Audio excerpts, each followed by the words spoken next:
So I was on your last interview, but James and Jesse were not. So I'm going to have you start by giving us, for their benefit, just a brief but detailed explanation of the crime that you committed that led to you being in prison. Okay.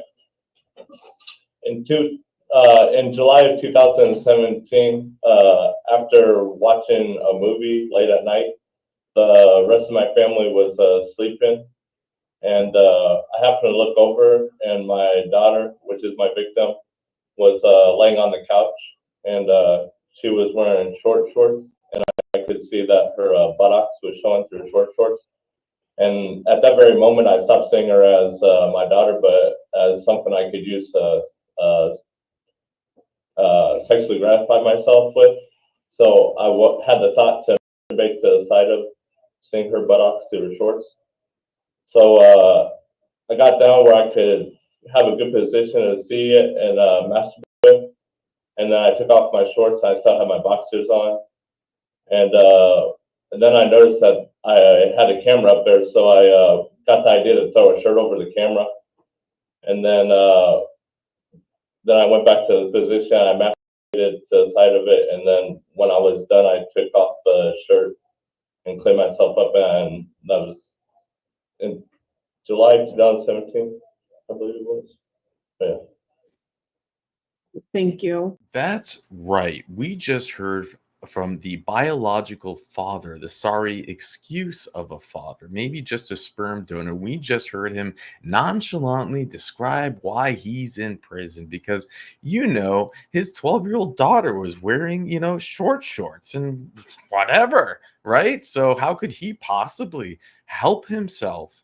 Well, we're going to watch this Iowa parole hearing while his daughter bravely stands up and pleads with the parole board to keep this monster locked up, wolf in sheep's clothing locked up. And let's see how this Iowa parole board responds.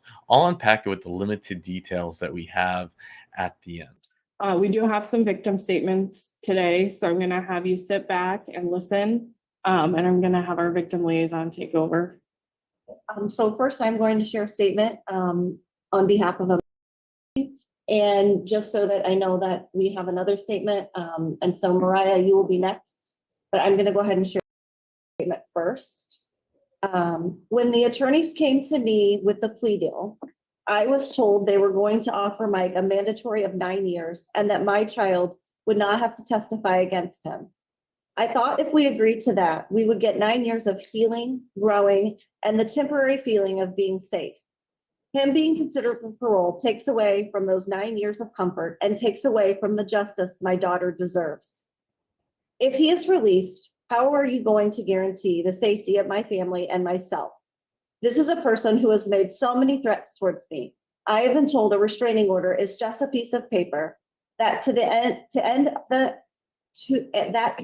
that marriage would involve one of us in a body bag, and it wasn't going to be him.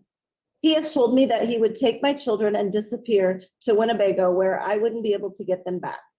By letting him leave his sentence early to be on parole takes away the small amount of time that we get to feel safe. Once he is out there, there will be no comfort for us. There will be no feeling safe. I will have to constantly look over our shoulders, wondering when he is going to try and hurt one of us. My children and I have developed anxiety. I am struggling with my PTSD and nightmares from being married to him. We are family who is still healing from the damage that he has brought upon us. I not only fear for the safety of my family, but also fear for the safety of the public. He will prey on someone else. He is going to offend again. He is going to hurt someone again. My daughter was not his first victim, and most likely will not be his last victim either. Natasha, Jessica, Becca, Mariah, Jaden, Isaac, Ayana, and myself are just a few of the people he preyed on, and I am sure if someone has to dig deeper into his past, there will be more. We all, at one point in time, have been abused by him emotionally, physically, mentally, and sexually. When you're making your decision on him, just think to yourself, are you able to live with the guilt if he gets out early and kills someone? Are you going to be able to live with the guilt when he again? 1 in 4 women experience intimate partner violence. Roughly 3 women a day lose their lives to it. Domestic violence expert Jacqueline Campbell determined being strangled by a partner even one time increases a victim's risk of homicide by that perpetrator by over 600%. 600%. I'd like to share just a few of the experiences Mike and I had together to remind us all of why he should stay here. These are bullet points, so bear with me. He strangled me to the point of blackout. He threw me on the floor and stomped on my chest. I delivered my oldest son after Mike induced my labor via pushing me onto my stomach and a violent rape. I endured a concussion during my last pregnancy from being hit with a bottle. Did you know that the leading cause of death for pregnant women is homicide from an intimate partner? He once chased me with a hatchet. I had to hide in my car to get away. I slept there that night. He used to tell me about how he would kill his friend and make it look like an accident. He told me he'd kill me all the time. If anyone leaves this marriage, it'll be in a body bag and it won't be me, he would say. The fact that we are standing here today baffles me. The years spent being tortured by this man will haunt my kids and myself for the rest of our lives. My kids have never known peace, nightmares, anxiety, PTSD, constant fear of their own father, a person who should protect them.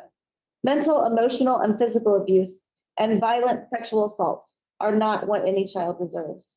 1,800. I don't have exact dates, so I'll be generous here. 1,800 is the number of days this court would rob my family if you parole this man. 5 years. When I was told the plea deal would be the best offer, I was guaranteed 9 years of peace, of safety, of healing. But as I stand here for the second time, I'm wondering how anyone could steal over 1,000 days of my kids getting off the bus and not thinking about if their dad is going to kidnap them. Over 1,000 days of not looking over our shoulders or being afraid to leave home or being in our home for that matter. 1,000 days of my daughter not having to think about if her first year away at college will be interrupted by another brutal assault. When you make this decision, I pray to God that you think of just how many days 1,000 is and what that means for us and all of the victims. We weren't the first, we won't be as last. Please consider what 1,000 days of guilty conscience would feel like when my rapes another girl or inevitably kills one of us. Thank you. All right, so now I'm going to, Lindsay, ask you to accept being promoted to a panelist. Thank you.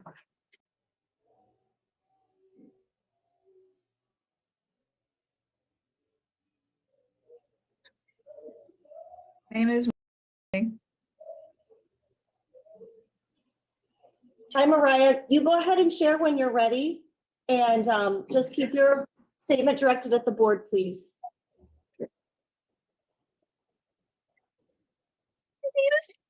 Can she have just one moment? I'm sorry. Absolutely, take your time, and just know I'm here if you need any assistance, okay? Thank you so much.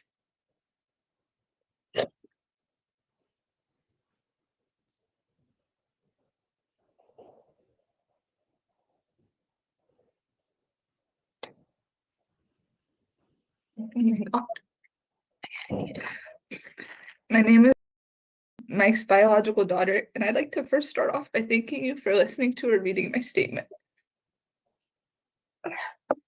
Sitting down to write a second statement against Michael is gut-wrenching, as if writing the first wasn't excruciating enough. I would have prioritized my mental health and focused on college and let the board decide Mike's outcome themselves if it weren't for how fearful I was of Mike being released. Mike has affected me deeply, and no matter how much time passes or how much coping I do, his actions will forever be lasting on me. I was forced to witness things that some people go a whole lifetime without seeing, and forced to be victim to actions no daughter should ever receive from her father. Being forced to grow up and mature so quickly, I felt as if I was an adult in a child's body for far too many years, having to sacrifice my childhood to Michael. I can say that I've come a long way in my healing process, as I am a completely different person than who I was when Michael was initially arrested. This was not at all an easy process, though, struggling with my mental health for so long, as the PTSD was so extreme. I was in and out of the hospital, becoming a problem child for my mother in my early teenage years. I had no hope for myself, believing that because of what I went through, I was bound to fail. I gave up on I gave up on all of my academics, which was weird because growing up, I was always top of my class, a straight A student. There's a long stretch of time where I absolutely hated my appearance, wanting to change every little bit about myself because all I could see were his features whenever I looked in the mirror. It took a few years for me to get myself back into the right state of mind, going through therapy and being homeschooled for a short while. I started to accept the fact that Mike could not dictate my future and I needed to become the daughter he wished he had raised. I worked hard to get to where I'm at right now. I still find myself slipping up and letting all the trauma overcome me again. Hearing news of a possible early release once again put me right back where I started. The fear for me and my family's safety returns, right along with the nightmares and constant crying. Mike's actions altered my sense of safety and trust, specifically towards men. I do not believe there will ever be a point in my life where I don't question a man's intentions, because my own father conditioned me to be fearful of all men. Mike was living proof that you really don't know who somebody is behind closed doors. To anybody else, he was an outstanding father, spending days at the lake, teaching his kids how to fish, trips to the zoo every other weekend, building us a tire swing, a treehouse, a trampoline, the list goes on. I see other girls with their dad, and I mourn what could have been. On the good days, he truly was a good dad. He taught me how to skateboard, how to braid, surprisingly, how to play football, which almost led to me joining the team, and so much more. I looked up to him. He also taught me to be overly sensitive to animal abuse because of all the animals I witnessed the death of, all to the hands of him. He taught me to recognize every scent of Swisher Sweets because of how often I'd sit right in front of him as he meticulously rolled up his morning joint, tossing the Swisher wrapper behind the couch every time. He taught me to never talk back, or else I could expect something thrown at me or a hand at the root of my hair, his belt in the other being dragged to the next room. He taught me to be afraid of confrontation because of what would happen to me if I ever tried standing my ground or sticking up for my mother or siblings. He taught me to be the people pleaser I am today, always afraid to upset someone because I grew up with an angry man who I had to constantly walk on eggshells around. He taught me that no matter how good and genuine a person may seem, a sheep in wolf's clothing is a real thing. Mike taught me to be afraid of the touch of others, fearful of a hand slipping where it shouldn't, because if your own father can do that to you, anyone can. Although it is not my choice, I believe Michael should be held to a sentence, one that would quadruple in length if he was held accountable for all of his actions, not just molesting his daughter. I wrote a very intense letter that was read at Michael's last hearing, and that was possibly the first time I felt victim's guilt in full effect. In that moment, hearing my letter that did nothing but speak terribly of Michael be read aloud, I felt nothing but regret. I regret every word I wrote in that moment, because although Michael stole a lot from me, he didn't steal my empathy. Michael is my biggest fear and possibly the darkest, most inhumane person I know, and yet for a brief moment I'd wished he could be free to start a new life. Hearing him be denied early release last year should have been the biggest sigh of relief, but all I could feel in the moment was regret and so much guilt, feelings that took months to get over. I believe me returning to do this all over again proves just how scared I am of Michael being free, because although I believe everybody deserves a second chance, Michael first deserves to receive his full punishment. Michael always promised he would kill us all if we were to ever leave, but I believe us being the reason he is incarcerated today is 1,000 times worse. I have no doubt that Michael will eventually spiral out, as I've seen it countless times living in the same household as him. He will appear to be readjusting back into society with ease and may even appear to be a changed person. But I know Michael, and I know his battle with his mental illness. He will eventually spiral out, and I am fearful that me and my family will fall victim. Currently, I am in my first semester of college. It has already proven hard enough to make this adjustment, now living on my own, far from home. I am trying to maintain the high grades I managed to keep my entire high school career, but with news of the hearing came loads of stress and worry. I am currently writing this letter when instead I am supposed to be studying for my midterms and finishing my papers. I do not believe I can be on my own with the knowledge of Michael walking free. The possibility of him finding me or my family at any given time. I beg that Michael is made to finish his sentence so I can further adjust into life on my own, being able to adjust into college. I see myself thriving in college, where I plan to major in criminal justice and social work, one day being the lifeline childhood me prayed for. I urge you to consider the lasting impact of his actions on my life, and the state of fear I will never be able to escape. I am hopeful that I will have the opportunity to adjust to life on my own with knowledge of Michael being held behind bars to further finish his sentence.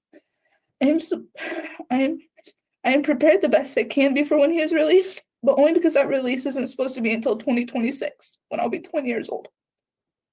When deciding whether Michael will have a chance at walking free early, please not only consider the impact on me and my family, but also the general public as well, as we don't know who could be sitting here reliving what he put them through next. Thank you for considering my letter. Thank you, Maria, for that statement. Thank you both for being here again and for those statements that you provided to us. We really do appreciate it. Can't understate, enough how difficult we know it is for you guys to put yourselves through that again. So thank you for that participation. I'm gonna go ahead and put you back as an attendee, and you guys can continue to listen to the remainder of the interview. Thank you.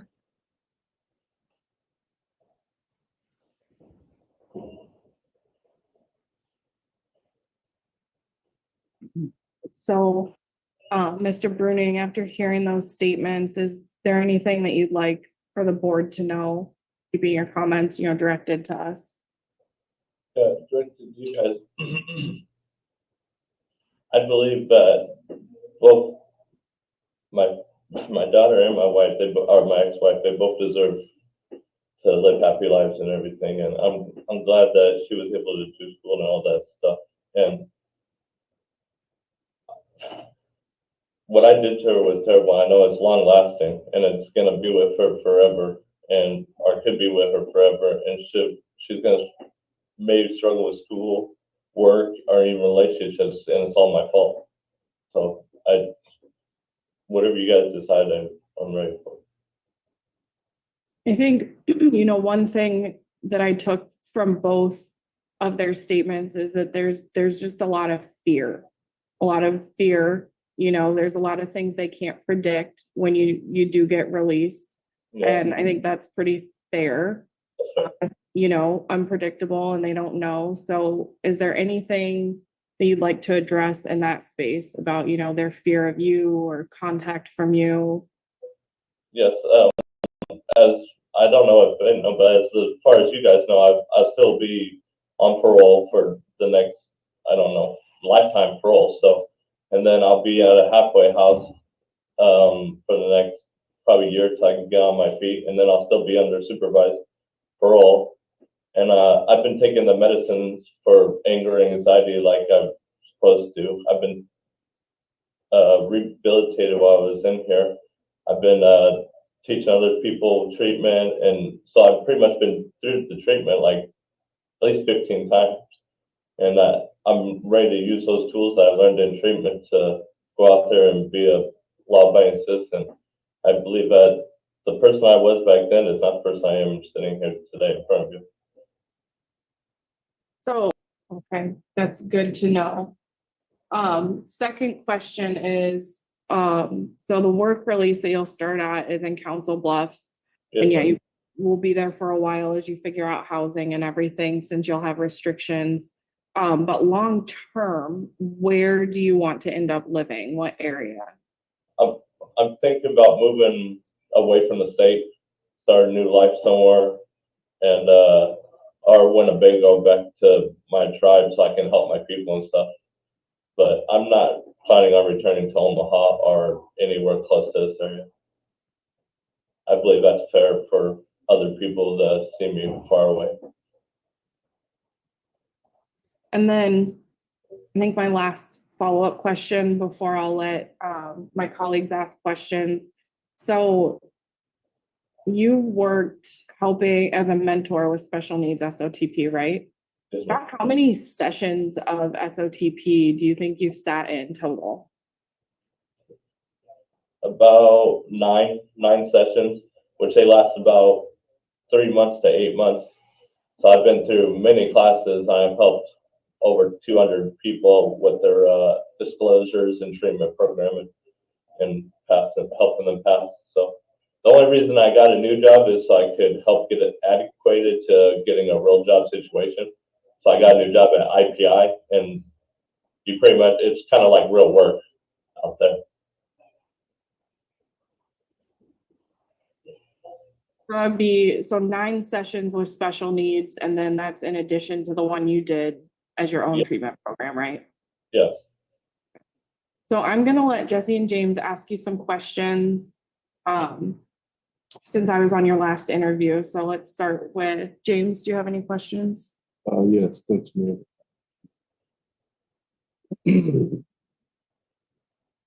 Mr. Bruni, I had a chance to hear what you said in terms of, and I quote, "You're better today than you were before the incident took place." Give me an understanding of what you meant by that statement. Okay.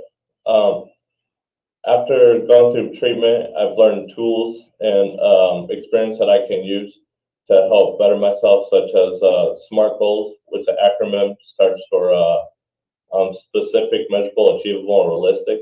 And I learned that you got to use those tools in every goal that you set ahead of yourself. So making sure that I have goals in my life, and the rehabilitation here, that I've been staying out of trouble. I've been doing what I was supposed to. I haven't had a major report in, I think, 4 years or something, or a report in over a year. And I've been taking my medications. I haven't had any outbursts or anger issues since, I think, a year after I got here, working with my therapist and everything, and making sure I'm on the right track with doing what I'm supposed to. And I just think that this time away that I've been in here, I've been able to get my life back on track with thinking about what was done and what I need to do to be a law-abiding citizen. And I hear that, and I hear what you share with my colleague about the 9 sessions, 3 to 5 months in per session, and sharing with over 200 plus individuals of your situation.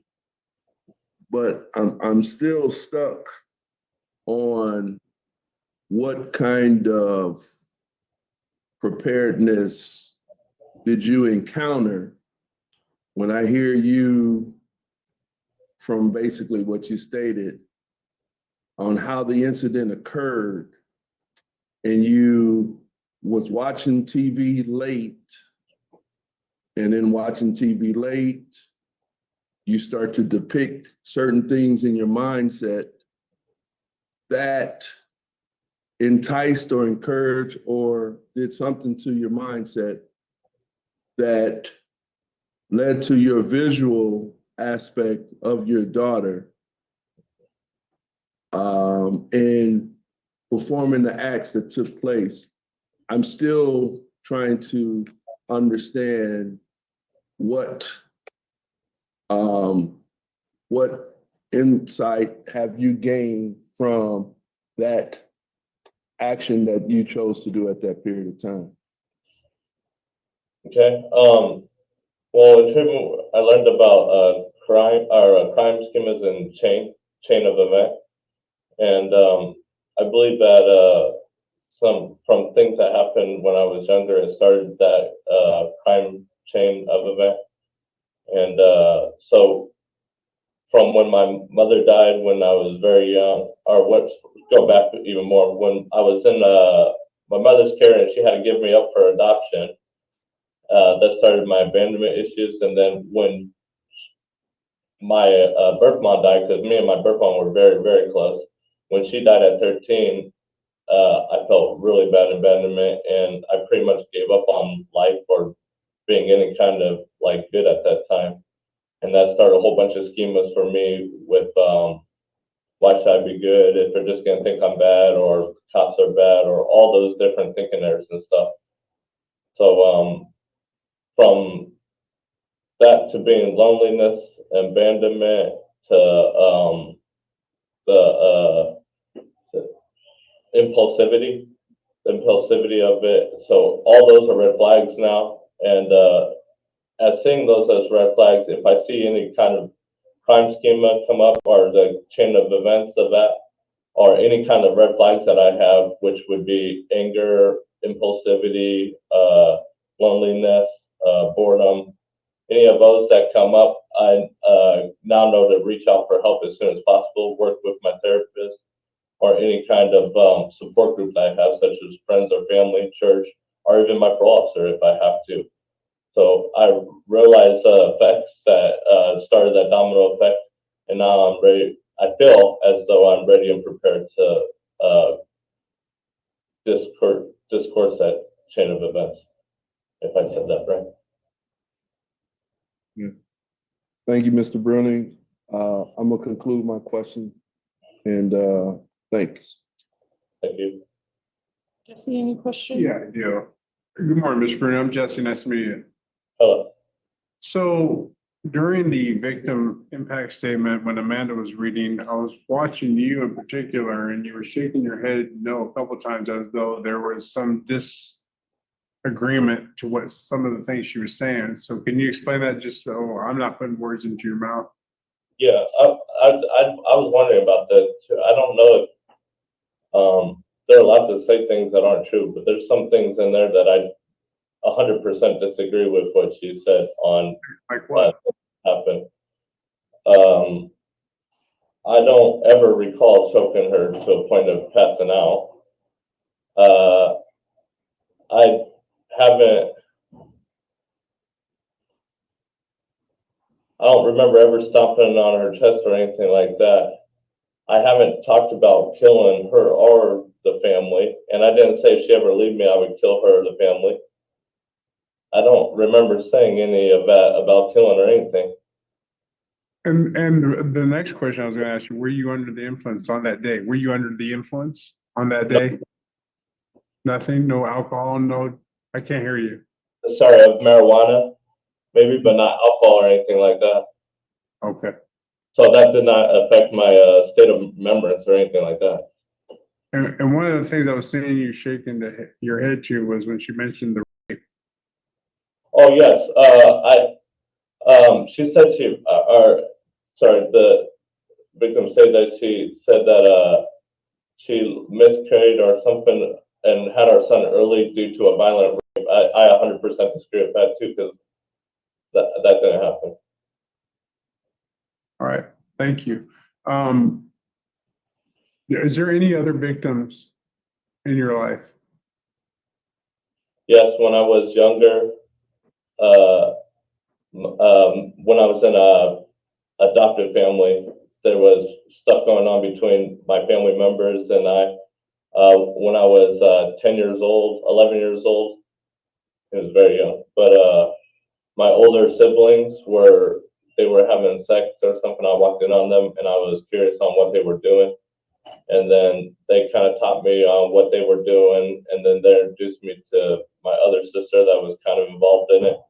And then I started doing what they were doing with my sister, and my brother and stuff were showing them. So there was some stuff back then when I was 10 or 11 when it was going on. So I would consider my adopted sister as a victim back then at that time, yes. Thank you for disclosing that. What would you say some of your cognitive distortions are? Some of my cognitive distortions are, were that the police are bad. Another one is that since I'm a bad seed, I might as well just be a bad seed. Another one would be stealing money to make money is okay because the people that have the money are insured, stuff like that. How about sexually? Sexually, as far as sexually, I had a cognitive disorder of that. Since she's married to me, she should have to have sex with me. Another one would be she's into me, so she must want to have sex, something like that. Okay. I appreciate you answering that. I have no more questions for you. Thank you very much. Thank you, sir. Right. So hearing you say, so one of your distortions being, she's married to me, so she should have sex with me. Do you think there's a possibility in that space where there was coercion and felt like she was being, or maybe you did not see that in that way at the time. Do you see where I'm trying to pull those two things together? Actually write that in my disclosure that since I discovered that in my lifetime is that since she's married to me, I feel that it's a chore more than thing. So yes, I see that if she didn't want to have sex, I could close it and be like, come on, so yeah, that would result as her being a victim too. Okay. Yeah. Okay, because that popped out to me with her Yeah. statement and with the question that Jesse asked you. So do you see what I'm saying about her being a victim too? Imagining, when she said violent rape, I just imagined, but she's 100% right when it comes to that can also be considered sexual assault because coercing her into wanting to have sex just because she's my wife also can make her a victim. So I'm sorry for that. I shouldn't say anything.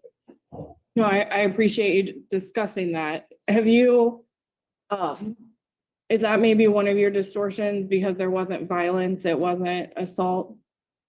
That not with my daughter victim, but with Jessica, or sorry, with the victim, yes, with my ex-wife. It would have been well, it wasn't violent, coercing, so it can't, she would want it or something like that. So I would consider that a distortion. I think those might be some good topics for you to pursue with your SOTP aftercare. Okay. Yeah. I think those were the only follow-up questions that I had for you. You have any? All right, so now, Mr. Bruning, is your time to tell us anything else that you'd like for us to know before we go into our deliberation. Okay. I would like you to know that I have been working very hard in here while I've been in here to try to be a better person. I've taken all the programs that you can possibly take in here. I've stayed out of trouble, and I've took my medications and took care of my mental health while I was in here. I haven't had any outbursts or anger or fights or anything like that since being incarcerated, all the way. And I've helped work on treatment with a lot of students to help them pass everything. And I want to get out to prove people that I can be a law-abiding citizen and that I have changed. So I hope you consider what I've said here today. Thank you. Thank you. So now sit back, listen. We'll go into our deliberation. I can start. So our recommendation is parole with a 10B to the Council Bluffs work release. I was on the last interview with Mr. Bruning. I heard the statements then and I heard them now and remembered them and have thought often about Mariah's statement, and it was, just as impactful today. Some of the concerns that we had from our last interview, particularly with the medication, I feel like we have addressed. I guess I'll start with, I am going to support this recommendation today. And I'll give some of the reasons why. The statements were very difficult for them to make, very impactful. I appreciate them quite a lot. I'm very sorry for what that family has had to go through. The things, though, that we have to look at when we're considering a release, our risk levels to reoffend, treatment, medication, where he's going to be living. And I think that his plan, if you're looking at holistically, is a good plan. I did appreciate how willing he was, when I kind of challenged him on what Jesse asked him about, to acknowledge that maybe he did have some of those distortions. And, I think part of that is because if you really think about it, he's gone through SOTP 10 times and, helped others to get through that program. So it's not just learning it, it's, learning it enough to teach it. And transitioning him out then into the aftercare is what protects, himself from reoffending and protects the community as well. I think that he's done everything that we have asked of him. He went back on his medication. I can certainly understand, his concerns about the price that he had before that we talked about. Going out on that 10B status to Council Bluffs will help him with those resources. his SOTIPS is low, and on top of that, it's on the low end of low risk with a score of 2.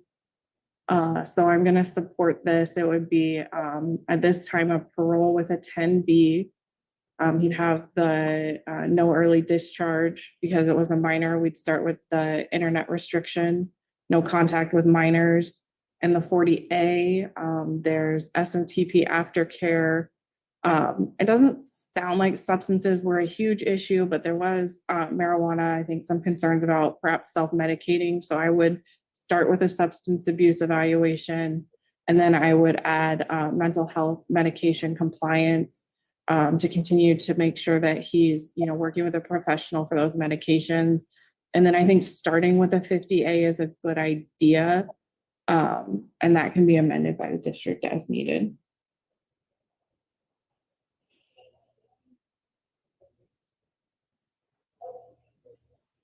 You could, listening to the victim and victim statement, there was a lot to compile, and just feel for the victim as well as the victim statement that has affected life. But when looking at what Mr. Bruning has accomplished, with hearing how he commented on, redirect and answering my colleagues' questions, as well as showing, some contrition,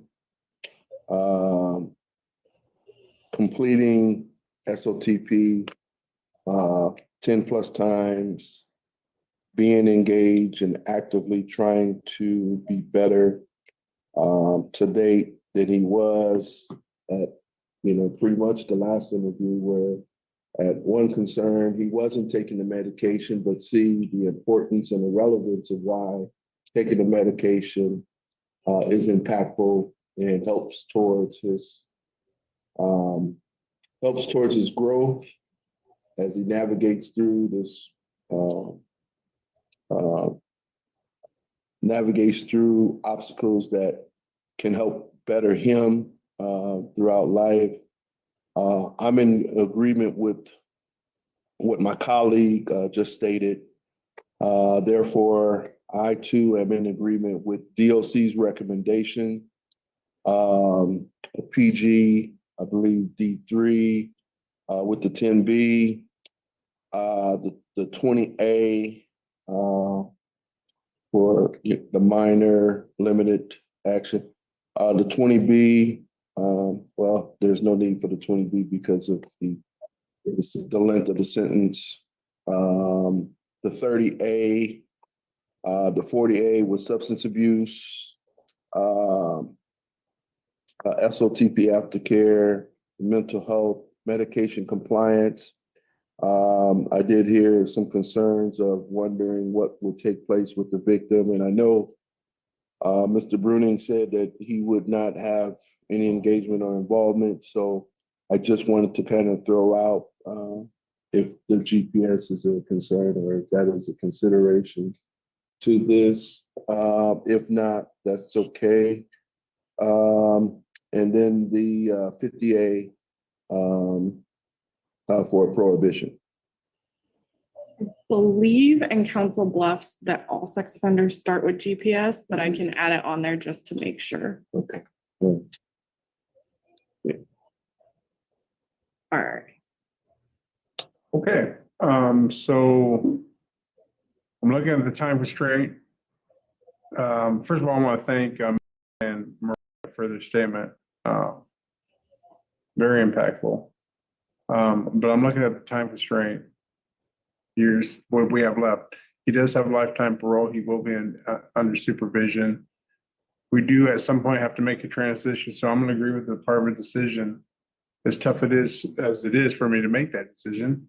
But I'm gonna go with the release to work release, to parole, TGD 3 with a 10B, 20B, 30A, 40A, SOTB aftercare, mental health, bank compliance, and 50A.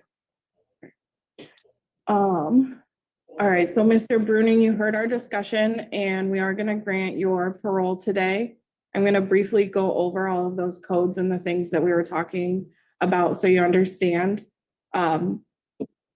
So when you go out on parole, you'll have standard terms of parole that everyone has. And then what we do is we place additional special conditions that are tailored to your offense and concerns that we have. So you'll be going out on parole status with a 10B, which means you'll start at the Council Bluffs work release. Okay.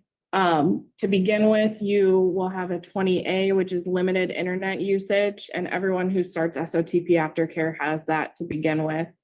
The 20B is no early discharge, so you'll stay on parole until your TDD on this in 2026, and then that's when your special sentence will go into effect. Then the 30A is no contact with any minor children unless it's approved by your PO. 40A are treatment codes or things that we'd like you to engage in the community.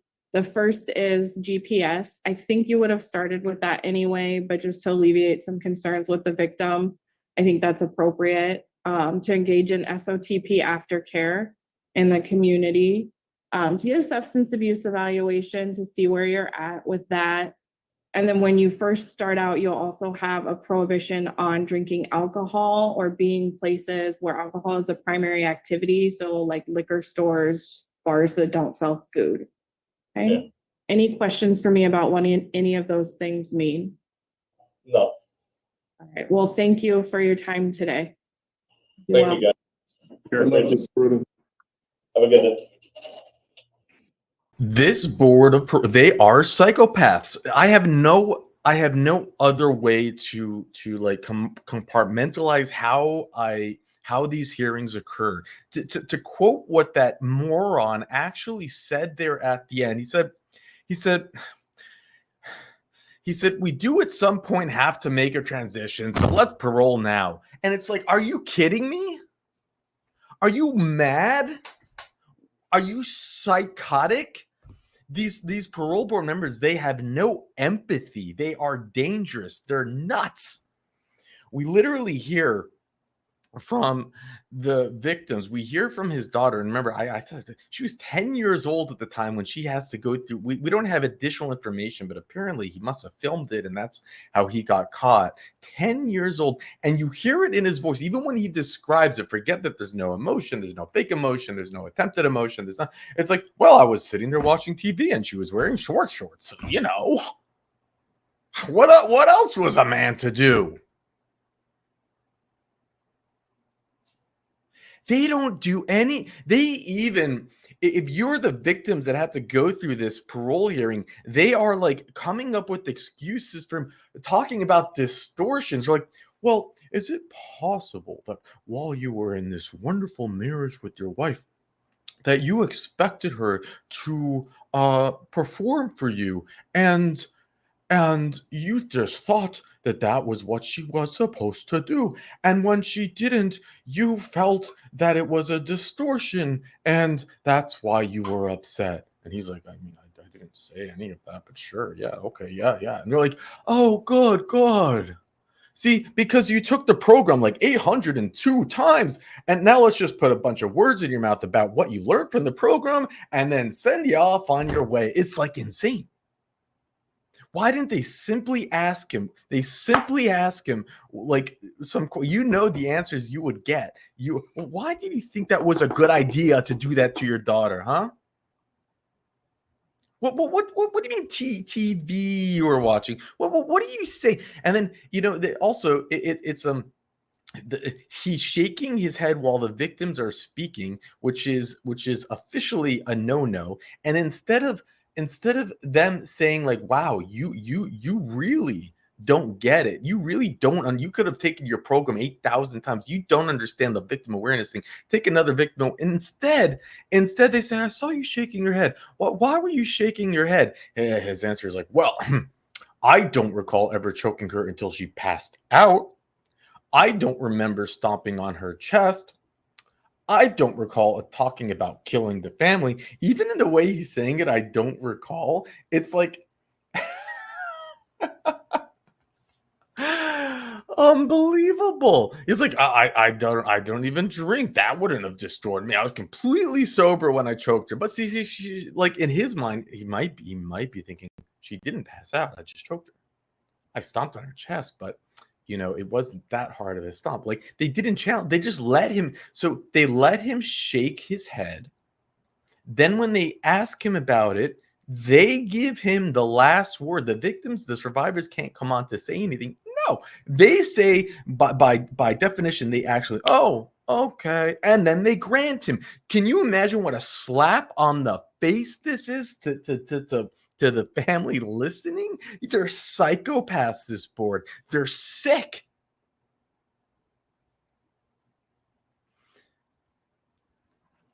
You know what you do in this situation? It's October 27th. Oh, well, now the time I'm doing this. The time of this hearing, it was October 23rd, 2024. His good time date is in 2 years. Like his daughter said, let me be 20 years old when he gets out.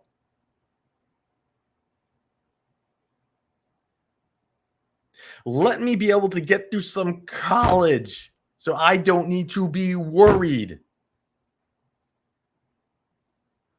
No, to quote the words that these animals said, we do at some point have to make the transition. That's not how justice works. That's not how parole works. The idea that the parole board could utter those words just goes to show how, I would say, unqualified they are. That to me sounds like an illegal statement. No, you don't have to transition sometimes, so might as well do it now. That's not what parole is for. That's not how the criminal justice system works. And it's a beautiful thing to be able to see Louisiana handle. It's funny, I used to rage on Louisiana, but they turn out to be the creme de la creme of actually trying to do it right almost most of the time. And in this situation, Mr. Roche or the Ms. Stapleton, we would have had the victim's advocate would have said, it's just not enough time. Can you see that they're suffering? Biological father. Why does he deserve anything more than his victims? If the survivor ever comes on and watches this, she mentioned that she's wants to maybe get into the justice system, maybe be a social worker, and I would love to. We are here to support you through that. If ever one day you want to come on and get a last word, because this parole board did not allow you to do that, we will give you, this platform can be your voice. You turn suffering into strength. You turn these experiences into something that brings good into the world. And like you so elegantly said, he is a